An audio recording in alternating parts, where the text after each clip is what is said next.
कहानी और सार। बहुत पुरानी बात है। चंदनपुर नगर में एक बहुत बड़े व्यापारी रहा करते थे। उनके 2 पुत्र थे। एक पुत्र उनका बहुत ही परोपकारी था। वह दूसरों की सहायता करने के लिए हमेशा तैयार रहता था। लेकिन ठीक इसके विपरीत उनका दूसरा पुत्र बहुत दुर्जन प्रवृत्ति का था। लोगों से ईर्ष्या रखना और लोगों की मजबूरी का फायदा उठाना वह अपना धर्म समझता था और उसको उसमें बड़ा ही आनंद आता था। सेठ जी उसको हमेशा समझाते रहते थे कि देखो, अपने भाई की तरह दयालु बनो, दूसरों की सहायता करना सीखो। लेकिन वो उनकी बात एक कान से सुनता और दूसरे कान से निकाल दिया करता था। सेठ जी भी उसके इस व्यवहार से बहुत दुखी थे। उन्होंने काफी यत्न किए, लेकिन उसमें सुधार ना आ सका। धीरे धीरे समय बीतता रहा और एक दिन उन व्यापारी की मृत्यु हो गई। सेठ की मृत्यु के बाद सारा कार्यभार उन दोनों भाइयों के कंधे पर आ गया। अब जो उनका पुत्र दुष्ट प्रवृत्ति का था, उसने सोचा कि मेरा भाई तो वैसे ही साधु किस्म का है, ऐसा ना हो कि ये पिता की सारी संपत्ति लोगों में ही दान कर दे। ऐसा विचार कर उसने एक बहुत ही कुटिल योजना बना ली और एक रात मौका पाकर अपने भाई की हत्या कर दी और उसके बाद उसके शव को बाहर गांव के एक पीपल के नीचे गाड़ दिया।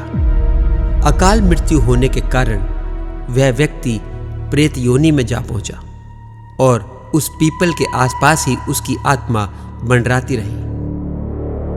वो व्यक्ति जीवन में दयालु तो था ही, मृत्यु के बाद भी किसी को परेशान करना नहीं चाहता था। लेकिन जो ही अपनी बात बताने के लिए वो किसी भी गांव वाले से कुछ संपर्क करना चाहता था, तभी वो व्यक्ति भयभीत होकर भाग जाता था और धीरे धीरे ये चर्चा शुरू हो गई, उस पीपल के पेड़ पे एक भयानक भूत है और लोग वहां जाने से डरने लगे। यह सब देख वो बहुत दुखी रहता था और अपनी मुक्ति के लिए वहां ईश्वर से प्रार्थना करने लगा। संयोगवश एक बार वहां से एक ब्रह्म ऋषि गुजरे तो उस भूत ने उनसे संपर्क किया। उन्होंने अपने योग बल से सारी स्थिति जान ली और यह भी पता लगा लिया कि इसके साथ बहुत बुरा हुआ है। अब उससे सहानुभूति रखते हुए उन्होंने बातचीत की। उस दयालु भूत ने अपनी मुक्ति का मार्ग पूछा तो ऋषि ने उसको उसकी मुक्ति का मार्ग सुझाया। लेकिन चूंकि वह प्रेत योनि में था, इसलिए कर्मकांड नहीं कर सकता था।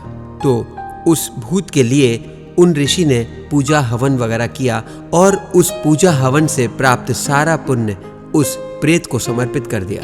ऐसा करते ही वह प्रेत योनि से मुक्त हो गया और सीधा स्वर्गलोक को चला गया। और उस सेठ का जो दूसरा बेटा था, जो दुष्ट प्रवृत्ति का था, अत्यधिक मदिरा और वैश्यागमन के कारण उसके शरीर में कोढ़ हो गया और वो दर दर की भीख मांगने के लिए मजबूर हो गया। लेकिन गांव के किसी भी व्यक्ति ने उसकी कभी कोई सहायता नहीं की, क्योंकि यह उसके कर्मों का ही फल था। मोरल ऑफ द स्टोरी: हमें कभी भी अपने परिवार में या अपने भाई से कभी कोई द्वेष नहीं रखना चाहिए और हमेशा बुरी संगति से बच के रहना चाहिए, क्योंकि जैसा बोएंगे वैसा ही फल मिलेगा। अत्यधिक लालच के कारण उसने अपने भाई की हत्या की, लेकिन प्रकृति हमेशा अपना इंसाफ करती है। जो स्थिति उसकी हुई, उसके लिए वह स्वयं ही जिम्मेदार था। जय श्री राम।